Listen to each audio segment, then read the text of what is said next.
डोरी हाथ तुम्हारे, प्रभ डोरी हाथ तुम्हारे, डोरी हाथ तुम्हारे। आबे याद मुजस्माए शिफ्तो शबाद हलत पलत सवार देन हार सतगुरु धन धन साहिब गुरु ग्रंथ साहिब महाराज तिन्हां दी पावन मुकद्दस हजूरी दे अंदर रोजाना की तरह अमृत वेले दे सजे हुए पावन दीवाना की हाजरी कर रहे गुरु प्यार वाले सत्संगी जनों वडभागे हाँ जो सतगुरां दी बख्शिश दा सदका पावन गोद दे अंदर जुड़न दा सुभाग समा प्राप्त हो रहा है। और धन धन साहिब सतगुरु शहीदां दे सरताज गुरु अर्जन पातशाह तिन्हां दे शहादत पुरब नूं मुख रखदिआं आप संतां सब दी हजूरी दे अंदर जुड़ बैठे हो। गुरु रहमत दा सदका पावन बाणी नितनेम दीआं बाणियां दे नाल साझ बना रहे सां उपरंत सतगुरां दे जीवन और सिद्धांत के उत्ते जात मारन का सुभाग समा प्राप्त हो रहा है। आओ विचारां की अरंभता तो पहला गुरु चरणों के अंदर हाजरी लवाइए, कोई भी रचना वांझी ना रहे। बड़े प्यार अते अदब सहत आखो जी वाहिगुरु जी का खालसा वाहिगुरु जी की फतेह। भाई साहब भाई गुरदास जी दियां पवित्र रचनावां नूं जदों पढ़दे हां ते भाई गुरदास साहब दा एक पावन वचन जदों गुरु प्यार की गल करते हैं उदों शब्द वरते ने ते कुछ उदाहरणां उन्हां ने दित्तियां और उदाहरणां बड़ियां संसारी ने और देखण नूं बड़ियां भयानक लगदियां कि जिथे गुरु प्रेम की गल होवे ते हालात इदां दे होण फिर एक किवें मुनासब है। भाई गुरदास साहब ने जदों आरंभता की ते सारियां तो पहली उदाहरण दिती उन्होंने दीवे दी ते पतंगे दी। जदों गुरु प्रेम की गल आवे तां कल दे दीवान दे अंदर भी आपां गुरु प्रेम की गल कीती है। भाई गुरदास साहब ने जदों बचन वरते ते कहण लगे दीपक भयावत पतंग प्रीत रीत लग। दीवे दे नाल पतंगे दी प्रीत है और पतंगा अपने आप नूं उस दीवे दे उत्ते साड़ लैंदा है, पर दीवे ने कदे ये नहीं कहा कि इहदी प्रीत बड़ी है ते मैं इहनूं साड़ना नहीं। दीप कर विपरीत मिला जा रहा, उन्हें साड़ के रख दिता, उन्हें कोई फर्क नहीं पिया कि ये मेरे करके आया है, कि चानण दे करके रोशनी दे नाल प्यार दे करके आउंदा है। उन्हें इस गल दे नाल कोई फर्क नहीं पिया। उस दीवे ने पतंगे नूं साड़ के रख दिता। दीपक भयावत पतंग प्रीत रीत लग, दीप कर विपरीत मिला जा रहा। ते दूजी उदाहरण दी उन्होंने कहण लगे कदे भौरे नूं देखिया जी, हुण भौरे दा प्यार बड़ा है कमल दे फुੱਲ दे नाल और उस फुੱਲ दे प्यार दे करके वो इन्ना को उस फुੱਲ दे नाल जुड़ जाता है कि सारा दिन उस फुੱਲ दे विच बैठा रहता है। शाम दा वक्त होया, कमल दा फुੱਲ बंद हो गया और उस भौरे ने उड़ना ना चाहा। बंद होने तो बाद उसकी मौत हो गई, ਉਹਦੇ ਵਿੱਚ कोई फर्क नहीं पिया, पर उन्हें ये नहीं कहा भी मैं हुण उड़ जाना है। जे कमल दे फुੱਲ ने बंद होना है ਤੇ ਮੈਨੂੰ ਉੱਡ ਜਾਣਾ ਚਾਹੀਦਾ ਹੈ, ਉਹਦੀ ਪ੍ਰੀਤ ਇੰਨੀ ਕੱਚੀ ਨਹੀਂ ਹੈ। ਪਰ ਕਮਲ ਦੇ ਫੁੱਲ ਨੇ ਵੀ ਇਹ ਨਹੀਂ ਕਿਹਾ ਭਲਿਆ ਤੂੰ ਉੱਡ ਜਾ, ਉਹਨੂੰ ਵੀ ਕੋਈ ਫਰਕ ਨਹੀਂ ਪਿਆ। ਭਾਈ ਗੁਰਦਾਸ ਸਾਹਿਬ ਕਹਿੰਦੇ ਅਲ ਚਲ ਆਵਤ ਕਮਲ ਪਹਿ ਸਨੇਹ ਕਰ, ਭੌਰਾ ਆਇਆ ਉਹ ਸਨੇਹ ਦੇ ਕਰਕੇ ਆਇਆ ਹੈ, ਕਮਲ ਦੇ ਫੁੱਲ ਦੇ ਨਾਲ ਪਿਆਰ ਦੇ ਕਰਕੇ ਆਇਆ। ਪਰ ਅੱਗਿਓਂ ਉਸ ਕਮਲ ਨੇ ਕੀ ਕੀਤਾ? ਕਮਲ ਸੁਪਟ ਬਾਂਧ ਪ੍ਰਾਨ ਪਰਹਾਰ ਹੈ। ਕਮਲ ਨੇ ਆਪਣੇ ਆਪ ਨੂੰ ਬੰਦ ਕਰ ਲਿਆ ਤੇ ਬੰਦ ਕਰਨ ਤੋਂ ਬਾਅਦ ਉਸ ਭੌਰੇ ਦੀ ਮੌਤ ਹੋ ਗਈ। ਤੀਜੀ ਉਦਾਹਰਨ ਦਿੱਤੀ, ਕਹਿਣ ਲੱਗੇ ਮੱਛੀ ਦਾ ਜੀਵਨ ਦੇਖਿਆ ਜੇ ਉਹਨੇ ਆਪਣੇ ਆਪ ਨੂੰ ਪਾਣੀ ਦੇ ਸਮਰਪਿਤ ਕੀਤਾ ਹੋਇਆ, ਪਰ ਇਹ ਨਹੀਂ ਕਿ ਸਿਰਫ ਸਰੀਰ ਕਰਕੇ, ਕਹਿੰਦੇ ਮਨ ਬਚ ਕਰਮ ਮੀਨ ਲਿਵ ਲੀਨ ਗਤ, ਆਪਣੇ ਆਪ ਨੂੰ ਨੇ ਹਰੇਕ ਢੰਗ ਦੇ ਨਾਲ ਮਨ ਕਰਕੇ, ਬਚਨਾ ਕਰਕੇ, ਕਰਮ ਕਰਕੇ, ਭਾਵ ਸੰਪੂਰਨ ਤੌਰ ਦੇ ਉੱਤੇ ਮੱਛੀ ਨੇ ਪਾਣੀ ਨੂੰ ਆਪਾ ਸਮਰਪਿਤ ਕੀਤਾ। ਪਰ ਤੁਸੀਂ ਖਿਆਲ ਕਰਿਆ ਜੇ ਕਦੇ ਇਦਾਂ ਨਹੀਂ ਹੋਇਆ ਕਿ ਮੱਛੀ ਨੂੰ ਪਾਣੀ ਚੋਂ ਬਾਹਰ ਕੱਢਿਆ ਜਾਂਦਾ ਹੈ, ਮੱਛੀ ਦੀ ਮੌਤ ਹੋ ਜਾਂਦੀ ਹੈ, ਪਾਣੀ ਨੇ ਕਦੇ ਇਹ ਗੱਲ ਨਹੀਂ ਕਹੀ ਕਿ ਭਾਈ ਮੈਨੂੰ ਬੜਾ ਦੁੱਖ ਹੈ ਮੱਛੀ ਬਾਹਰ ਚੱਲੀ ਹੈ, ਹੁਣ ਕੋਈ ਫਰਕ ਨਹੀਂ ਪਿਆ। ਭਾਈ ਗੁਰਦਾਸ ਸਾਹਿਬ ਕਹਿੰਦੇ ਬਸ ਇਹੀ ਹਾਲ ਹੈ। ਸੰਸਾਰ ਦੇ ਅੰਦਰ ਵਿਚਰਦਿਆਂ ਹੋਇਆਂ ਅਸੀਂ ਬੜਾ ਕੁਝ ਲੱਭਦੇ ਚਾਹੁੰਦੇ ਹਾਂ। ਮਨ ਬਚ ਕਰਮ ਮੀਨ ਲਿਵ ਲੀਨ ਗਤ, ਵਿਚਰਤ ਰਾਖ ਨਾ ਸਕਤ ਗਹਿ ਡਾਰ ਹੈ। ਕਹਿੰਦੇ ਫਿਰ ਇਹਨਾਂ ਦੇ ਕੋਲੋਂ ਸਿੱਖ ਲਾ ਭਲਿਆ, ਜਿੱਥੇ ਇੰਨਾ ਕੁਝ ਲੱਭਦਾ ਹੈ। ਕਦੇ ਗੁਰੂ ਦੇ ਪ੍ਰਤੀ ਪ੍ਰੇਮ ਸਿੱਖਣਾ ਹੋਵੇ ਤੇ ਇਹਨਾਂ ਦੇ ਕੋਲੋਂ ਸਿੱਖ, ਉਹਨਾਂ ਨੇ ਆਪਾ ਸਾੜ ਲਿਆ, ਆਪਣੇ ਆਪ ਨੂੰ ਡੋਬ ਦਿੱਤਾ, ਪਾਣੀ ਤੋਂ ਬਿਨਾ ਉਹਨਾਂ ਦੀ ਮੌਤ ਹੋ ਗਈ। ਕਮਲ ਦੇ ਫੁੱਲ ਦੇ ਵਿੱਚ ਉਹਨੇ ਆਪਣੇ ਆਪ ਨੂੰ ਬੰਦ ਕਰਕੇ ਮੌਤ ਪ੍ਰਵਾਨ ਕਰ ਲਈ। ਭਾਈ ਗੁਰਦਾਸ ਸਾਹਿਬ ਕਹਿੰਦੇ ਦੇਖ ਫਿਰ ਦੁਖਦਾਈ ਪ੍ਰੀਤ ਕੀ ਪ੍ਰਤੀਤ ਕੈ ਮਰੈ ਨਾ ਡਰੈ। ਇਹ ਦੁੱਖ ਹੈ, ਪਤਾ ਹੈ ਕਿ ਜਿੱਥੇ ਜਾ ਰਹੇ ਆ ਦੁੱਖ ਹੈ, ਪਰ ਫਿਰ ਵੀ ਪਾਸੇ ਨਹੀਂ ਹੋਏ, ਪ੍ਰੀਤ ਛੱਡੀ ਨਹੀਂ ਹੈ। ਤੇ ਤੇਰਾ ਗੁਰੂ ਤੇ ਇਨਾ ਸਮਰੱਥ ਹੈ, ਤੇਰੇ ਸੁੱਖ ਦੇ ਲਈ, ਤੈਨੂੰ ਸੁੱਖ ਦੇਣ ਦੇ ਲਈ ਆਪਾ ਖਤਮ ਕਰ ਲੈਂਦਾ ਹੈ ਵੀ ਸਿੱਖ ਨੂੰ ਸੁੱਖ ਮਿਲ ਜਾਏ, ਤੇ ਤੂੰ ਫਿਰ ਵੀ ਛੱਡ ਕੇ ਚਲਾ ਜਾਂਦਾ। ਗੁਰਸਿੱਖ ਸੁਖਦਾਈ ਪ੍ਰੀਤ ਕਿਉਂ ਵਿਸਾਰ ਹੈ। ਗੁਰੂ ਦਾ ਸਿੱਖ ਕਹਦਾ ਹੈ ਜਿਹੜਾ ਸੁਖਦਾਈ ਪ੍ਰੀਤ ਹੈ, ਸੁੱਖ ਮਿਲਦਾ ਹੈ, ਜੀਵਨ ਦੇ ਅੰਦਰ ਆਨੰਦ ਆ ਜਾਂਦਾ ਹੈ। ਗੁਰਦਾਸ ਸਾਹਿਬ ਕਹਿੰਦੇ ਸਿੱਖ ਹੀ ਕਹਦਾ ਹੈ ਜਿਹੜਾ ਐਸੀ ਸੁਖਦਾਈ ਪ੍ਰੀਤ ਨੂੰ ਛੱਡ ਕੇ ਦੌੜ ਜਾਂਦਾ ਹੈ, ਸਿਰਫ ਇਸ ਕਰਕੇ ਵੀ ਮੈਨੂੰ ਕੁਝ ਮਿਲਿਆ ਨਹੀਂ, ਮੇਰੇ ਜੀਵਨ ਦੇ ਅੰਦਰ ਕੋਈ ਘਾਟ ਰਹਿ ਗਈ ਹੈ, ਸਿਰਫ ਇਸ ਕਰਕੇ ਛੱਡ ਕੇ ਚਲਾ ਜਾਂਦਾ ਹੈ। ਜਦੋਂ ਇਹ ਗੱਲ ਜੀਵਨ ਦੇ ਅੰਦਰ ਆਵੇ ਵੀ ਮੈਨੂੰ ਗੁਰੂ ਦੇ ਦਰ ਤੋਂ ਆਹ ਪ੍ਰਾਪਤ ਨਹੀਂ ਹੋਇਆ ਤੇ ਹੁਣ ਮੈਂ ਕਿਸੇ ਹੋਰ ਪਾਸੇ ਜਾਣਾ ਹੈ, ਤੇ ਗੁਰੂ ਅਰਜਨ ਪਾਤਸ਼ਾਹ ਦਾ ਜੀਵਨ ਪੜ੍ਹ ਕੇ ਦੇਖਿਆ, ਜਿਹੜੀਆਂ ਗੱਲਾਂ ਅਸੀਂ ਕਰਦੇ ਆ ਨਾ, ਕੱਲ ਵੀ ਮੈਂ ਬੇਨਤੀ ਕੀਤੀ, ਜੇ ਸੰਸਾਰ ਦੇ ਦੁੱਖਾਂ ਦੀ ਗੱਲ ਕਰਦੇ ਆ ਤੇ ਸੰਸਾਰ ਦੇ ਦੁੱਖ ਦੇਖਣੇ ਨੇ ਤੇ ਗੁਰੂ ਅਰਜਨ ਪਾਤਸ਼ਾਹ ਦਾ ਜੀਵਨ ਪੜ੍ਹ ਕੇ ਦੇਖਿਆ। ਅੱਜ ਆਪਾਂ ਯਤਨ ਕਰਾਂਗੇ ਸਾਹਿਬ ਦੇ ਜੀਵਨ ਦੇ ਵਿੱਚੋਂ ਸੇਧ ਲੈ ਸਕੀਏ। ਜਦੋਂ ਸ਼ਹਾਦਤ ਦੀ ਗੱਲ ਆਉਂਦੀ ਹੈ, ਸ਼ਹਾਦਤ ਅਰਬੀ ਭਾਸ਼ਾ ਦਾ ਸ਼ਬਦ ਹੈ ਜਿਹਦਾ ਅਰਥ ਹੈ ਗਵਾਹੀ ਦੇਣਾ, ਤੇ ਸ਼ਹੀਦ ਦਾ ਅਰਥ ਹੁੰਦਾ ਹੈ ਗਵਾਹ, ਸੱਚ ਦੀ ਗਵਾਹੀ ਦੇਣ ਵਾਲਾ, ਉਹਨੂੰ ਸ਼ਹੀਦ ਕਿਹਾ ਜਾਂਦਾ ਹੈ।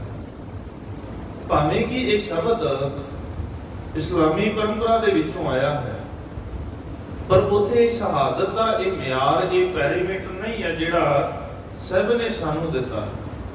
ਉੱਥੇ ਸ਼ਹਾਦਤ ਦਾ ਜਦੋਂ ਜ਼ਿਕਰ ਆਏਗਾ ਤੇ ਮੁਕੱਦਸ ਕੁਰਾਨ ਦੇ ਵਿੱਚ ਤੁਹਾਨੂੰ ਇਹਦਾ ਜ਼ਿਕਰ ਨਹੀਂ ਮਿਲਦਾ, ਬਹੁਤ ਬਾਅਦ ਦੇ ਜਿਹੜੇ ਹਦੀਸਾਂ ਨੇ ਉਹਨਾਂ ਦੇ ਵਿੱਚ ਜ਼ਿਕਰ ਮਿਲਦਾ ਹੈ। ਪਰ ਫਰਕ ਕੀ ਹੈ? ਤੁਸੀਂ ਮਿਆਰ ਦੇਖਣਾ ਹੈ ਸ਼ਹਾਦਤ ਦਾ, ਸਿਖਰ ਦੇਖਣਾ ਹੋਵੇ ਤੇ ਗੁਰੂ ਅਰਜਨ ਪਾਤਸ਼ਾਹ ਦੀ ਸ਼ਹਾਦਤ ਨੂੰ ਦੇਖ ਲਿਆ ਜੇ, ਤੇ ਜਿੱਥੋਂ ਇਹ ਸ਼ਬਦ ਆਇਆ ਹੈ ਜਿਸ ਦਿਨ ਉੱਥੇ ਦਾ ਮਿਆਰ ਦੇਖੋਗੇ ਤੇ ਉੱਥੇ ਦਾ ਮਿਆਰ ਸਿਰਫ ਇੱਥੋਂ ਤੱਕ ਸੀਮਤ ਹੈ ਕਿ ਉਮਈਆ ਬਿਨ ਕੁਵੈਦ ਜਿਸ ਵਕਤ ਹਮਲਾ ਕਰਦਾ ਹੈ, ਪੈਗੰਬਰ ਮੁਹੰਮਦ ਸਾਹਿਬ ਦੀ ਜੰਗ ਹੁੰਦੀ ਹੈ ਤੇ ਮੁਹੰਮਦ ਸਾਹਿਬ ਦੇ ਇੱਕ ਤਲਵਾਰ ਦਾ ਵਾਰ ਕਰਦਾ ਹੈ, ਮੁਹੰਮਦ ਸਾਹਿਬ ਮੈਦਾਨੇ ਜੰਗ ਦੇ ਵਿੱਚ ਡਿੱਗ ਜਾਂਦੇ,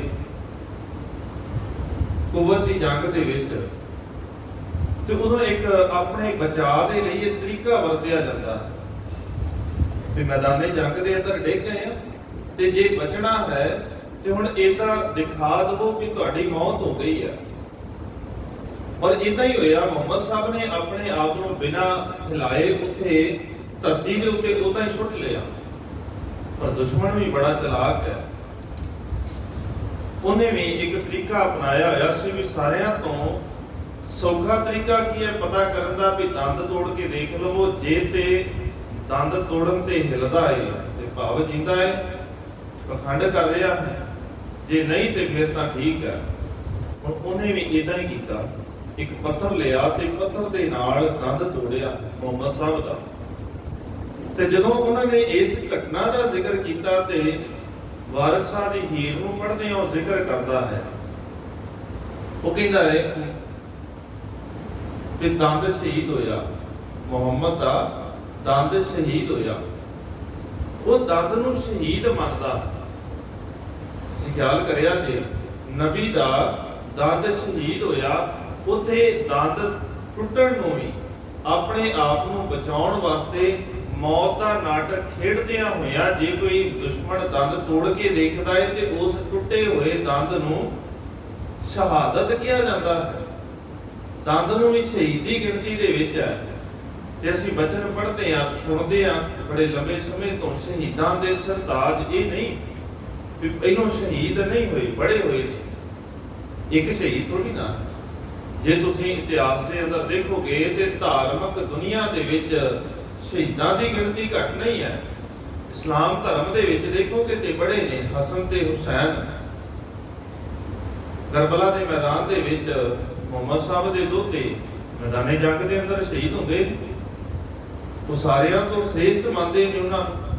ਹੋਰ ਵੀ ਬਹੁਤ ਨੇ ਜਿਹੜੇ ਧਾਰਮਿਕ ਜੰਗ ਦੇ ਅੰਦਰ ਧਰਮ ਯੁੱਧ ਦੇ ਵਿੱਚ ਆਪਣੇ ਆਪ ਨੂੰ ਸਮਰਪਿਤ ਕਰਦੇ ਨੇ ਤੇ ਮੌਤ ਪ੍ਰਵਾਨ ਕਰ ਲੈਂਦੇ ਨੇ, ਬਹੁਤ ਨੇ।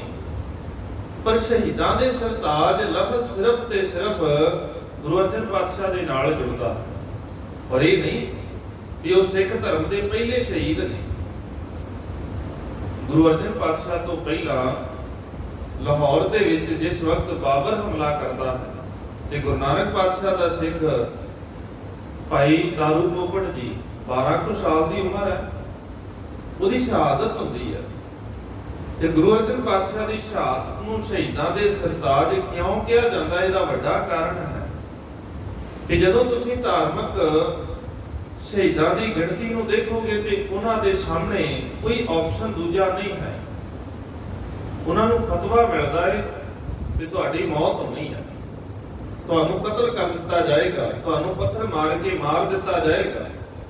ਉਹਨਾਂ ਕੋਲ ਕੋਈ ਆ ਕੇ ਇਹ ਨਹੀਂ ਕਹਿੰਦਾ ਵੀ ਜੇ ਤੁਸੀਂ ਆਹ ਕਰ ਲਵੋ ਫਿਰ ਤੁਸੀਂ ਬਖਸ਼ੇ ਜਾ ਸਕਦੇ ਹੋ। ਉੱਥੇ ਉਹਨਾਂ ਕੋਲ ਕੋਈ ਆਪਸ਼ਨ ਨਹੀਂ ਹੈ। ਉੱਥੇ ਸਿੱਧਾ ਹੁਕਮ ਹੈ ਕਿ ਤੁਹਾਡੀ ਮੌਤ ਹੋਣੀ ਹੈ। ਤੇ ਜਦੋਂ ਗੁਰੂ ਅਰਜਨ ਪਾਤਸ਼ਾਹ ਨੂੰ ਇਹ ਫਤਵਾ ਮਿਲਦਾ ਹੈ ਤੇ ਨਾਲ ਇੱਕ ਆਪਸ਼ਨ ਦਿੱਤੀ ਜਾਂਦੀ, ਇੱਕ ਦਰਵਾਜ਼ਾ ਖੋਲ ਦਿੱਤਾ ਜਾਂਦਾ ਹੈ ਕਿ ਜੇ ਸਰੀਰ ਬਚਾਉਣਾ ਹੈ ਫਿਰ ਇੱਕ ਆਪਸ਼ਨ ਤੁਹਾਡੇ ਕੋਲ ਹੈਗੀ ਹੈ। ਤੇ ਆਪਸ਼ਨ ਕੀ ਹੈ? ਦੀਨੇ ਇਸਲਾਮ ਕਬੂਲ ਕਰ ਲਵੋ ਤੇ ਤੁਹਾਡਾ ਸਰੀਰ ਬਚ ਸਕਦਾ। ਖਿਆਲ ਕਰਿਆ ਜੀ ਕਿ ਇੱਕ ਆਪਸ਼ਨ ਹੈਗੀ ਹੈ, ਦਰਵਾਜ਼ਾ ਖੁੱਲਾ ਹੋਇਆ ਹੈ ਕਿ ਜੇ ਸਰੀਰ ਬਚਾਉਣਾ ਹੈ ਤੇ ਇਸ ਦਰਵਾਜ਼ੇ ਚੋਂ ਲੰਘ ਜਾਓ।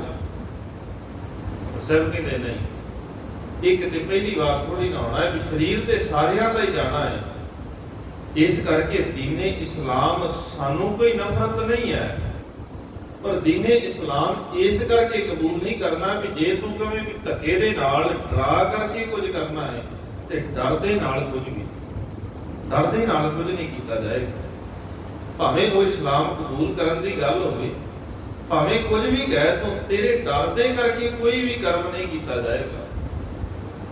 ਅਸੀਂ ਯਤਨ ਕਰੀਏ ਸਮਝਣ ਦਾ ਕਿ ਜਿਹੜੇ ਮੁੱਖ ਕਾਰਨ ਨੇ ਸਾਹਿਬ ਦੀ ਸ਼ਹਾਦਤ ਦੇ, ਅਸੀਂ ਨਾ ਬੜੇ ਸਹਾਇਕ ਕਾਰਨ ਨੇ ਜਿਨ੍ਹਾਂ ਨੂੰ ਮੁੱਖ ਕਾਰਨ ਬਣਾ ਕੇ ਪੇਸ਼ ਕੀਤਾ ਹੋਇਆ ਹੈ। ਸਹਾਇਕ ਕਾਰਨ ਪਰ ਮੁੱਖ ਕਾਰਨ ਬਣਾ ਕੇ ਪੇਸ਼ ਕਰ ਦਿੱਤਾ ਵੀ ਇਹ ਸਾਰਿਆਂ ਤੋਂ ਮੁੱਖ ਨੇ ਜਿਨ੍ਹਾਂ ਦੇ ਕਰਕੇ ਸ਼ਹਾਦਤ ਹੋਈ।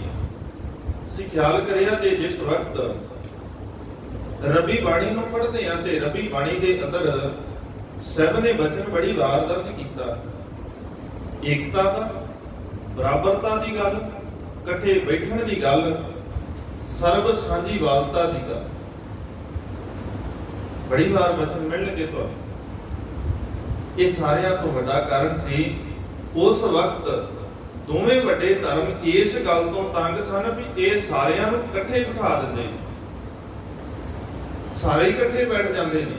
ਤੁਜ਼ਕੇ ਜਹਾਂਗੀਰੀ ਦੇ ਅੰਦਰ ਜਹਾਂਗੀਰ ਆਪ ਲਿਖਦਾ ਹੈ ਵੀ ਬੜੇ ਭੋਲੇ ਜਿੱਥੇ ਹਿੰਦੂ ਗੁਰੂ ਅਰਜਨ ਪਾਤਸ਼ਾਹ ਦੇ ਸਿੱਖ ਬਣਦੇ ਨੇ, ਉੱਥੇ ਬੜੇ ਮੁਸਲਮਾਨ ਵੀ। ਹੁਣ ਤੁਸੀਂ ਮੁਸਲਮਾਨ ਸਿਰਫ ਇਹ ਨਹੀਂ ਵੀ ਕੋਈ ਆਮ ਮੁਸਲਮਾਨ ਬਣਦੇ ਨੇ, ਜਦੋਂ ਗੁਰੂ ਦੀ ਸਿੱਖੀ ਦੀ ਗੱਲ ਆਉਂਦੀ ਹੈ ਤੇ ਵੱਡੇ ਵੱਡੇ ਉਹਨਾਂ ਦੇ ਪ੍ਰਚਾਰਕ ਗੁਰੂ ਦੇ ਦਰ ਦੇ ਸਿੱਖ ਬਣ ਜਾਂਦੇ।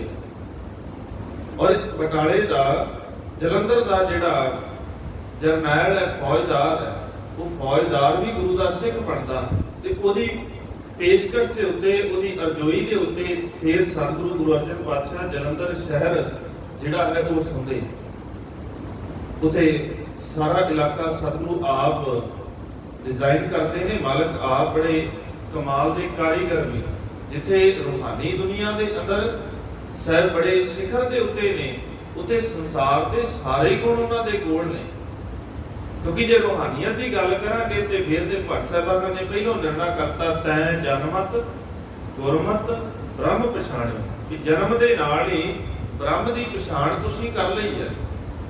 ਤੇ ਸੰਸਾਰ ਦੇ ਸਾਰੇ ਜਿਹੜੇ ਕਰਮ ਨੇ, ਸਾਰੇ ਗੁਣ ਗੁਰੂ ਅਰਜਨ ਪਾਤਸ਼ਾਹ ਦੇ ਅੰਦਰ, ਕੋਈ ਐਸੀ ਬਾਤ ਨਹੀਂ ਹੈ ਜਿਹੜੀ ਗੁਰੂ ਅਰਜਨ ਪਾਤਸ਼ਾਹ ਦੇ ਕੋਲੋਂ ਲੁਕੀ ਹੋਵੇ ਕਿ ਆਪ ਪ੍ਰਤੱਖ ਹਰ ਨੇ।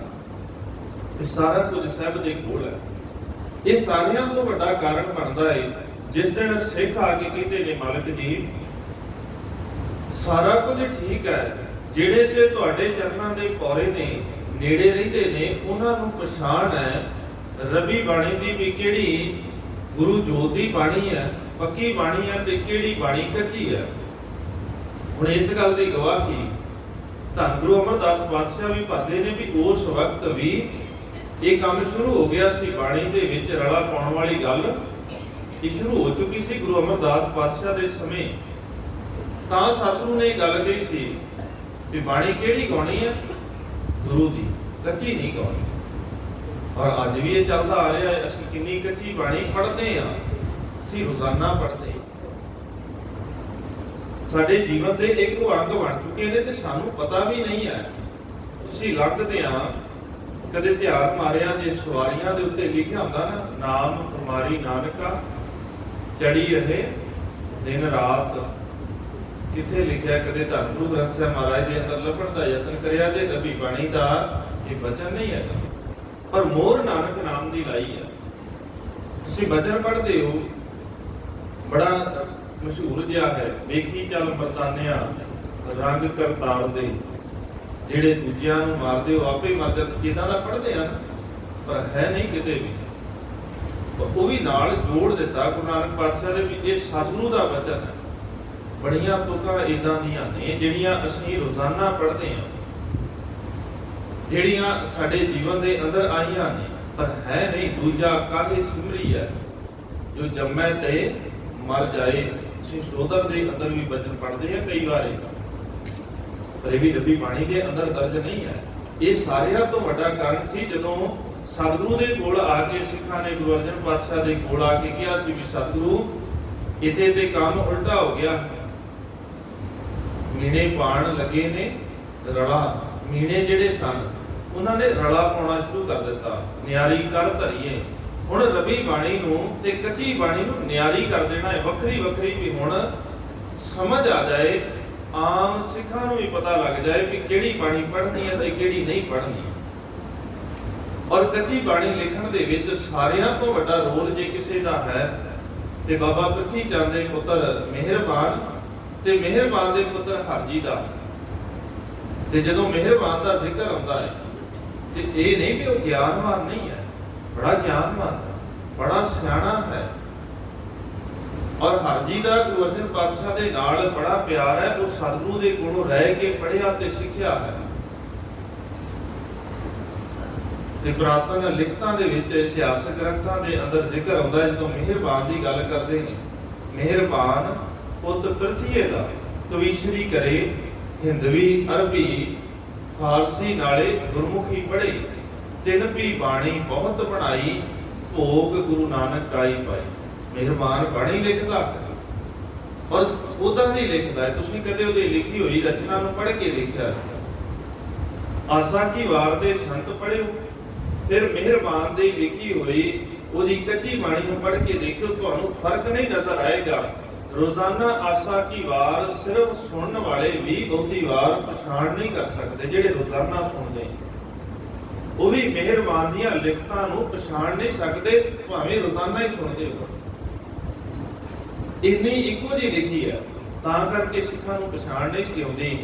ਸਤਿਗੁਰੂ ਨੇ ਬਖਸ਼ਿਸ਼ ਕੀਤੀ, ਰਬੀ ਬਾਣੀ ਨੂੰ ਸੰਕਲਿਤ ਕੀਤਾ।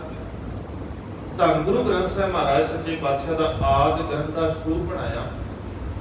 ਔਰ ਇਹ ਆਦਿ ਗ੍ਰੰਥ ਦਾ ਸਰੂਪ ਸਿੱਖਾਂ ਦੇ ਕੋਲ ਸਦੀਵੀ ਰਿਹਾ, ਜਦੋਂ ਤੱਕ ਅਫਗਾਨੀ ਹਮਲੇ ਹੋਣੇ ਸ਼ੁਰੂ ਨਹੀਂ ਹੋਏ। ਉਹਨਾਂ ਅਫਗਾਨੀ ਹਮਲਿਆਂ ਦੇ ਵਿੱਚ ਇੱਕ ਹਮਲਾ ਐਸਾ ਹੋਇਆ, ਜਿਸ ਹਮਲੇ ਦੇ ਵਿੱਚ ਉਹ ਜਿਹੜਾ ਸਤਿਗੁਰੂ ਦਾ ਹਸਤ ਲਿਖਤ ਸਰੂਪ ਸੀ, ਜਿਹੜਾ ਸਤਿਗੁਰੂ ਨੇ ਆਪ ਤਿਆਰ ਕਰਾਇਆ ਸੀ, ਗੁਰੂ ਅਰਜਨ ਪਾਤਸ਼ਾਹ ਨੇ, ਭਾਈ ਗੁਰਦਾਸ ਸਾਹਿਬ ਨੇ ਲਿਖਿਆ ਸੀ, ਉਹ ਸਰੂਪ ਡਾਕਟਰ ਹਰਜਿੰਦਰ ਸਿੰਘ ਦਲਗੀਰ ਦੇ ਲਿਖਣ ਦੇ ਅਨੁਸਾਰ ਅਫਗਾਨੀ ਹਮਲਿਆਂ ਦੇ ਵਿੱਚ ਜਦੋਂ ਅੱਗਾਂ ਲੱਗੀਆਂ ਤੇ ਉਹਦੇ ਵਿੱਚ ਸਤਿਗੁਰੂ ਦਾ ਸਰੂਪ ਜਿਹੜਾ ਸੀ ਉਹ ਅਗਨ ਭੇਟ ਹੋ ਗਿਆ। ਸਿੱਖਾਂ ਦੇ ਕੋਲ ਬੜੇ ਲੰਬੇ ਸਮੇਂ ਤੱਕ ਇਸ ਸਰੂਪ ਸਿੱਖਾਂ ਨੇ ਸਾਂਭ ਕੇ ਰੱਖਿਆ।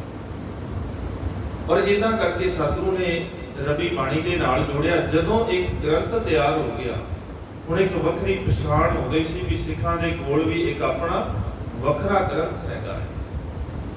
ਔਰ ਇਹਨੂੰ ਨਮਸਕਾਰ ਵੀ ਕਰਦੇ ਨੇ, ਬਾਣੀ ਪੜ੍ਹਦੇ ਵੀ ਨੇ। ਜਦੋਂ ਤੁਸੀਂ ਬਾਣੀ ਪੜ੍ਹਨੀ ਸ਼ੁਰੂ ਕਰ ਦਿੰਦੇ ਹੋ ਤੇ ਤੁਹਾਡਾ ਜੀਵਨ ਬਦਲੇਗਾ। ਤੁਹਾਡੇ ਜੀਵਨ ਨੂੰ ਦੇਖ ਕਰਕੇ ਦੂਜਿਆਂ ਦੇ ਜੀਵਨ ਬਦਲਣੇ ਸ਼ੁਰੂ ਹੋ ਜਾਂਦੇ ਨੇ। ਔਰ ਇਹ ਸਾਰਿਆਂ ਤੋਂ ਵੱਡਾ ਕਾਰਨ ਸੀ ਵੀ ਸਿੱਖਾਂ ਦੇ ਜੀਵਨ ਦੇਖ ਕਰਕੇ ਹਿੰਦੂ ਧਰਮ ਦੇ ਨਾਲ ਸੰਬੰਧਿਤ ਤੇ ਇਸਲਾਮ ਦੇ ਨਾਲ ਸੰਬੰਧਿਤ ਜਿਹੜੇ ਸਨ, ਉਹ ਸਿੱਖੀ ਦੇ ਵਿੱਚ ਆਉਣੇ ਸ਼ੁਰੂ ਹੋ ਗਏ ਤੇ ਸਿੱਖੀ ਦੇ ਪ੍ਰਚਾਰਕ ਬਣਨੇ ਸ਼ੁਰੂ ਹੋ ਗਏ।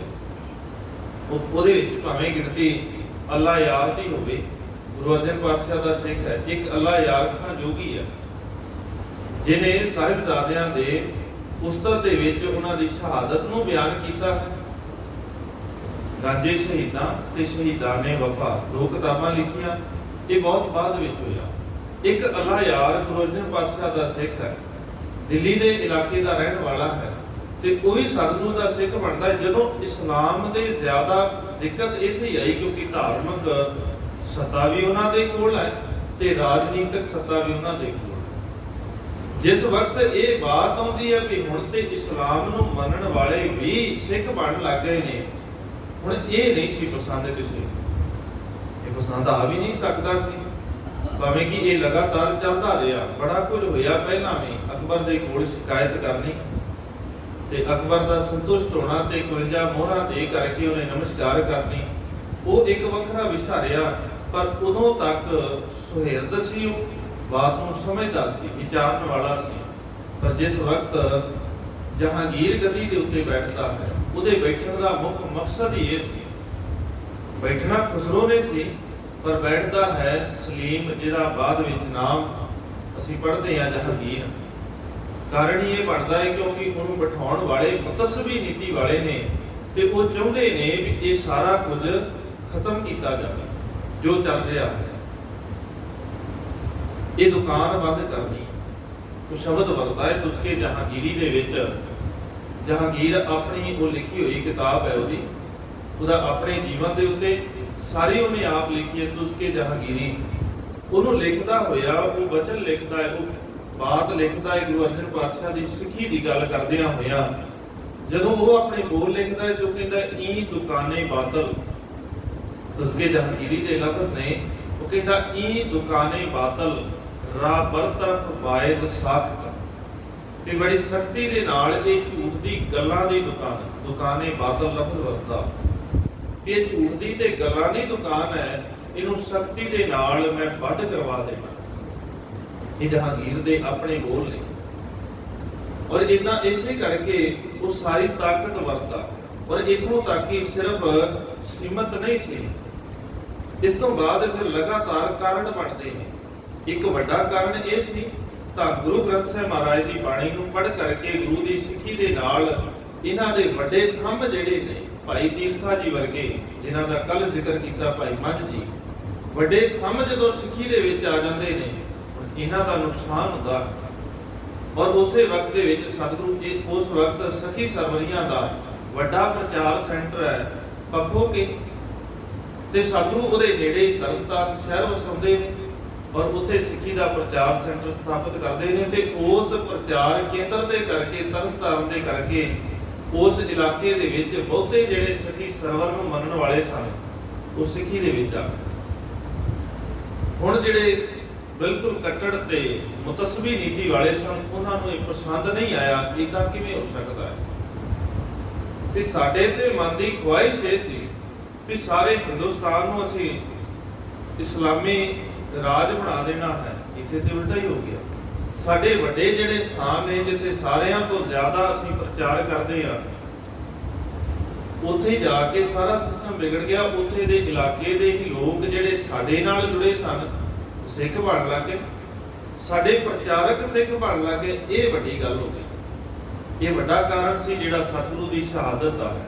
ਉਸ ਤੋਂ ਬਾਅਦ ਫਿਰ ਇਹਨਾਂ ਸਖੀ ਸਰਵਰੀਆਂ ਨੇ, ਜਿਨ੍ਹਾਂ ਦਾ ਪਿਛੋਕੜ 1120 ਦੇ ਵਿੱਚ ਪੰਜਾਬ ਦੇ ਵਿੱਚ ਆਉਂਦੇ, 1120 ਤੋਂ ਇਹ ਲਗਾਤਾਰ ਆਪਣੇ ਪੈਰ ਇਹਨਾਂ ਨੇ ਜਮਾਏ, ਪ੍ਰਚਾਰ ਕੀਤਾ, ਤੇ ਕੋਈ ਇਹਨਾਂ ਦੇ ਸਾਹਮਣੇ ਆਉਣ ਵਾਲਾ ਨਹੀਂ ਸੀ ਕਿ ਕੋਈ ਬਾਹ ਫੜ ਕੇ ਕਵੇ ਵੀ ਇਹ ਗਲਤ ਹੈ ਜਾਂ ਤੁਹਾਡੀ ਸਿੱਖਿਆ ਜਿਹੜੀ ਹੈ ਇਹ ਮੁਨਾਸਬ ਨਹੀਂ ਹੈ, ਮੁਤਸਬੀ ਹੈ।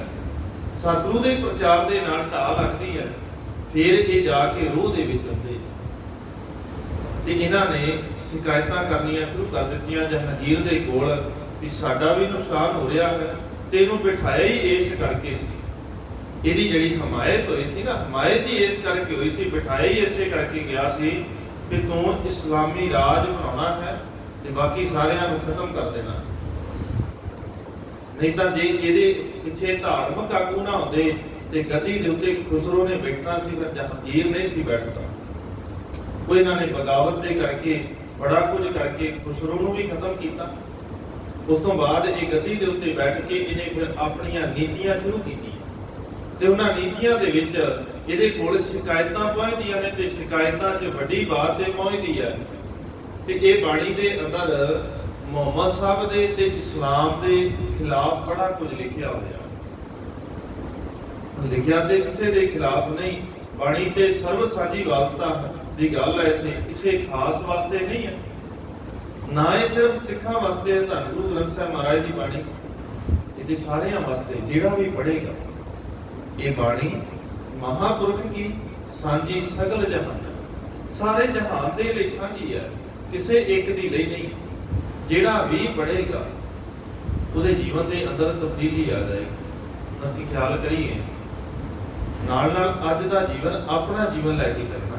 ਸੇਧ ਅਸੀਂ ਸਭ ਦੇ ਜੀਵਨ ਦੇ ਵਿੱਚੋਂ, ਰਬੀ ਬਾਣੀ ਦੇ ਵਿੱਚੋਂ ਲੈ ਕੇ ਜਾਣੀ ਹੈ। ਜੇ ਸੇਧ ਨਾ ਲਈ ਫਿਰ ਫਾਇਦਾ ਕੁਝ ਨਹੀਂ।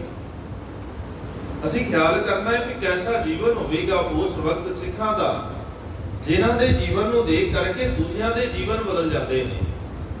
ਕੈਸੀ ਬਾਣੀ ਉਸ ਵਕਤ ਉਹ ਪੜ੍ਹਦੇ ਹੋਣਗੇ, ਕਿਸ ਢੰਗ ਦੇ ਨਾਲ ਵੀ ਉਹਨਾਂ ਦੇ ਆਪਣੇ ਵੀ ਜੀਵਨ ਬਦਲਦੇ ਨੇ ਤੇ ਦੂਜਿਆਂ ਦੇ ਵੀ ਬਦਲ ਜਾਂਦੇ ਨੇ। ਅਸੀਂ ਆਪਣੇ ਅੰਦਰ ਝਾਤ ਮਾਰਨੀ ਵੀ ਅਸੀਂ ਕਿੰਨੇ ਸਾਲ ਹੋ ਗਏ, ਕਿੰਨੇ ਸਾਲ ਬਾਣੀ ਪੜ੍ਹਦੇ ਆ, ਸੁਣਦੇ ਆ। ਫਿਰ ਬਾਣੀ ਤਾਂ ਪੁਰਾਣੀ ਨਹੀਂ ਹੋਈ ਨਾ, ਬਾਣੀ ਤਾਂ ਉਹੀ ਹੈ। ਸੱਚ ਪੁਰਾਣਾ ਹੋਵੇ ਨਾ, ਸੱਚ ਤਾਂ ਸੱਚ ਹੈ, ਉਹ ਪੁਰਾਣਾ ਨਹੀਂ ਹੋਇਆ। ਬਾਣੀ ਅੱਜ ਵੀ ਉਨੀ ਹੀ ਤਾਕਤਵਰ ਹੈ, ਉਨੀ ਹੀ ਅੱਜ ਵੀ ਬਾਣੀ ਦੇ ਅੰਦਰ ਸਮਰੱਥਾ ਹੈ ਜਿੰਨੀ ਉਦਣ ਸੀ। ਤੇ ਸਾਡੇ ਜੀਵਨ ਦੇ ਅੰਦਰ ਅੱਜ ਵੀ ਤਬਦੀਲੀ ਕਿਉਂ ਨਹੀਂ ਆਈ? ਭਾਈ ਮੰਝ ਜੀ ਕੁਝ ਦਿਨਾਂ ਵਾਸਤੇ ਸਤਿਗੁਰੂ ਦੇ ਕੋਲ ਜਾਂਦੇ ਨੇ ਤੇ ਜੀਵਨ ਬਦਲ ਜਾਂਦਾ ਹੈ। ਸਾਡਾ ਕਿਉਂ ਨਹੀਂ ਬਦਲਿਆ?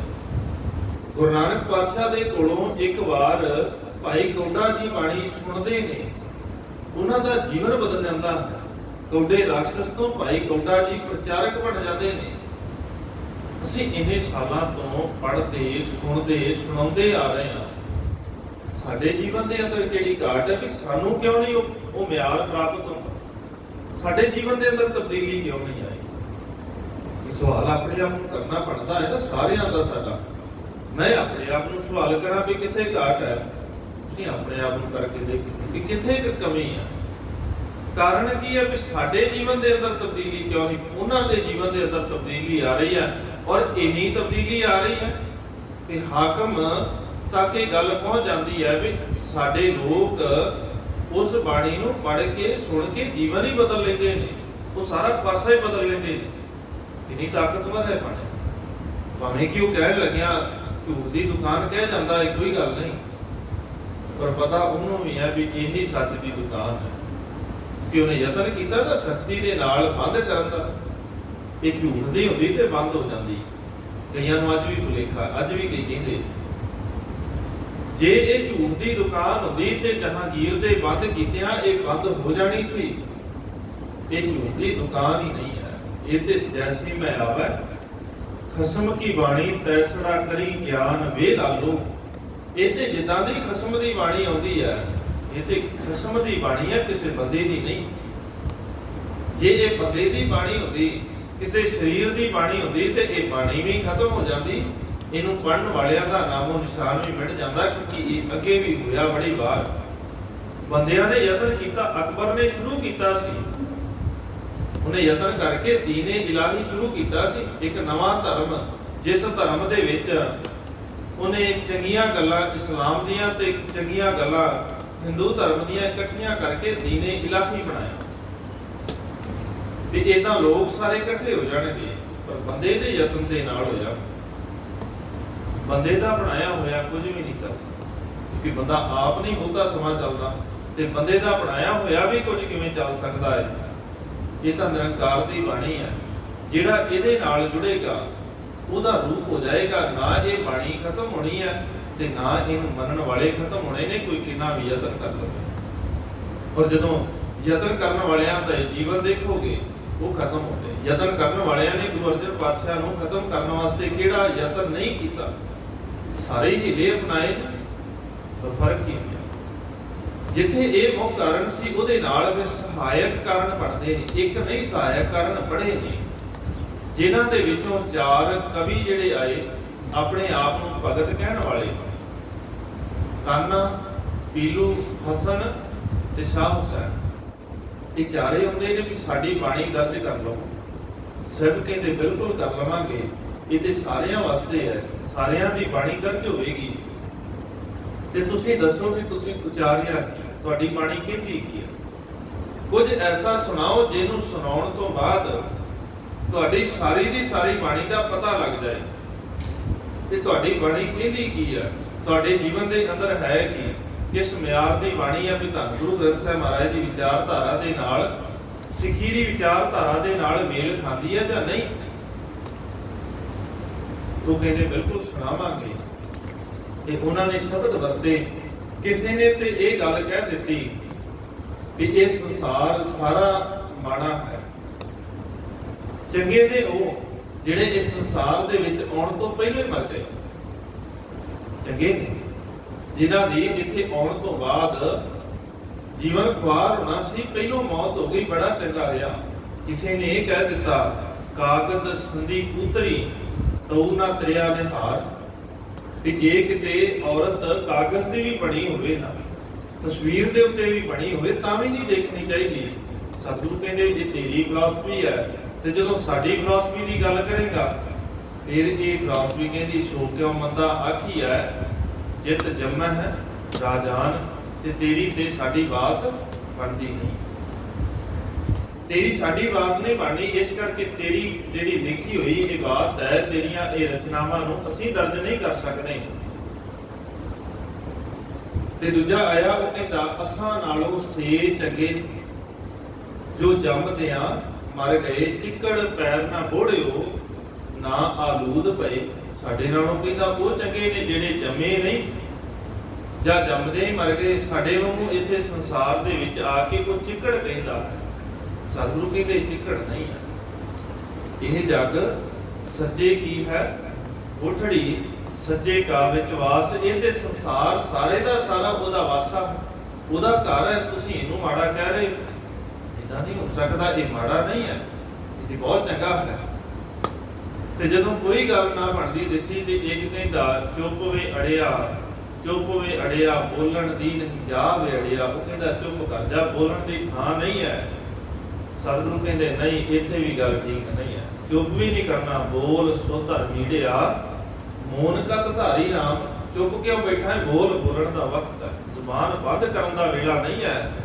ਜਦੋਂ ਸਾਰੇ ਪਾਸੇ ਇੰਨਾ ਜ਼ੁਲਮ ਹੋ ਰਿਹਾ ਹੋਵੇ ਤੇ ਫਿਰ ਚੁੱਪ ਕਰਨਾ ਨਹੀਂ ਬਣਦਾ, ਫਿਰ ਤੇ ਬੋਲਣਾ ਪਏਗਾ, ਫਿਰ ਤੇ ਕਹਿਣਾ ਪਏਗਾ ਵੀ ਤੂੰ ਬਾਬਰ ਨਹੀਂ ਜਾਬਰ ਹੈ। ਫਿਰ ਕਹਿਣਾ ਪਏਗਾ ਆ ਕੇ ਵੀ ਉਦਣ ਤੇਰੀ ਤਾਕਤ ਕਿੱਥੇ ਸੀ ਜਿਸ ਦਿਨ ਮੈਦਾਨੇ ਜੰਗ ਦੇ ਅੰਦਰ? ਉਦਣ ਕਿੱਥੇ ਹੈ ਤੇਰੀ ਤਾਕਤ? ਉਦਣ ਤੇਰੀ ਤਾਕਤ ਵਰਤੋਂ ਚ ਨਾ ਆਈ, ਅੱਜ ਇੱਥੇ ਫਕੀਰਾਂ ਦੇ ਉੱਤੇ ਆ ਕੇ ਤਾਕਤ ਦਿਖਾਉਣਾ। ਸਤਿਗੁਰੂ ਨੇ ਉਸ ਦਿਨ ਵੀ ਇਹ ਗੱਲ ਸਮਝਾ ਦਿੱਤੀ, ਭਲਿਆ ਇਹ ਖਿਆਲ ਚੋਂ ਕੱਢ ਦੇ ਕਿ ਕਿਸੇ ਸਰੀਰ ਦੀ ਬਾਣੀ ਇੱਥੇ ਆਪਣੀ ਰਚੀ ਹੋਈ ਕੋਈ ਕਵਿਤਾਵਾਂ ਲੈ ਕੇ ਕਹਿ ਦੇਵੇ ਵੀ ਇਹ ਧੁਰ ਦੀ ਬਾਣੀ ਹੈ ਤੇ ਧੁਰ ਦੀ ਬਾਣੀ ਦਰਜ ਨਹੀਂ ਹੋਣੀ, ਕਿਉਂਕਿ ਧੁਰ ਦੀ ਬਾਣੀ ਲਿਖੀ ਨਹੀਂ ਜਾਂਦੀ। ਧੁਰ ਦੀ ਬਾਣੀ ਕੋਈ ਲਿਖ ਨਹੀਂ ਸਕਦਾ। ਧੁਰ ਦੀ ਲਿਖੀ ਤੇ ਉਹ ਜਾਏਗੀ ਜਿਹੜੀ ਕਵਿਤਾਵਾਂ ਤੇ ਅੱਖਰਾਂ ਨੂੰ ਜੋੜ ਕੇ ਲਿਖੀ ਹੈ ਨਾ, ਲੈ ਨੂੰ ਜੋੜ ਕੇ ਲਿਖੀ ਹੈ। ਜਿਹੜੀ ਧੁਰ ਦੀ ਬਾਣੀ ਹੈ ਲਿਖਣ ਦੀ ਲੋੜ ਨਹੀਂ ਪੈਂਦੀ। ਸਹਿਬ ਸਤਿਗੁਰੂ ਗੁਰੂ ਨਾਨਕ ਪਾਤਸ਼ਾਹ ਸਿਰਫ ਇੰਨਾ ਕਹਿੰਦੇ ਨੇ, ਭਾਈ ਮਰਦਾਨਾ ਜੀ ਰਬਾਬ ਛੇੜੋ ਬਾਣੀ ਆਈ ਹੈ, ਬਸ ਇੰਨਾ ਹੀ ਬਹੁਤ ਹੈ। ਤੇ ਫਿਰ ਬਾਣੀ ਆਉਂਦੀ ਹੈ, ਬਾਣੀ ਜੁੜਦੀ ਨਹੀਂ ਹੈ। ਕਿਸੇ ਨੂੰ ਭੁਲੇਖਾ ਹੋਵੇ ਵੀ ਬਾਣੀ ਜੋੜੀ ਹੈ, ਨਹੀਂ, ਇਹ ਤੇ ਆਈ ਹੈ ਤੇ ਜਿਵੇਂ ਦੀ ਆਈ ਹੈ ਉਦਾਂ ਦੀ ਦਰਜ ਹੋਈ। ਤੇ ਜੇ ਕਿਸੇ ਸਰੀਰ ਦੀ ਹੁੰਦੀ ਤੇ ਸਰੀਰਾਂ ਦੀ ਬਾਣੀ ਇੱਥੇ ਦਰਜ ਨਹੀਂ ਹੋ ਸਕਦੀ। ਤੇ ਜਿਨ੍ਹਾਂ ਦੀ ਦਰਜ ਹੈ ਨਾ ਬਾਣੀ, ਉਹਨਾਂ ਚੋਂ ਕੋਈ ਵੀ ਇਦਾਂ ਦਾ ਨਹੀਂ ਸੀ ਜਿਹੜਾ ਸਿਰਫ ਲਿਖਦਾ ਸੀ, ਸਿਰਫ ਲਿਖਣ ਵਾਲੇ ਨਹੀਂ। ਜਦੋਂ ਸਾਹਿਬ ਦੇ ਕੋਲ ਆ ਕੇ ਭੱਟ ਸਾਹਿਬ ਜੀਵਨ ਦੇਖਦੇ ਨੇ ਨਾ, ਉਹ ਕਹਿੰਦੇ ਨੇ ਇੱਕ ਥਾਂ ਨਹੀਂ ਰਹਿਓ ਸੰਤ ਹਉ ਢੋਲ ਸਾਧ ਬਹੁ ਤੇਰੇ ਡਿਠੇ, ਸੰਨਿਆਸੀ ਤਪਸੀਆਂ ਮੁਖੋਂ ਇਹ ਪੰਡਿਤ ਮਿੱਠੇ, ਬਰਸ ਏਕ ਹਉ ਫਿਰਿਓ ਕਿਨਾ ਨਾ ਪਰਚਾ ਲਾਇਓ, ਕਹਤਿਆਂ ਕਹਤੀ ਸੁਣੀ ਰਹਿਤ ਕੋ ਖੁਸ਼ੀ ਨਾ ਆਇਓ।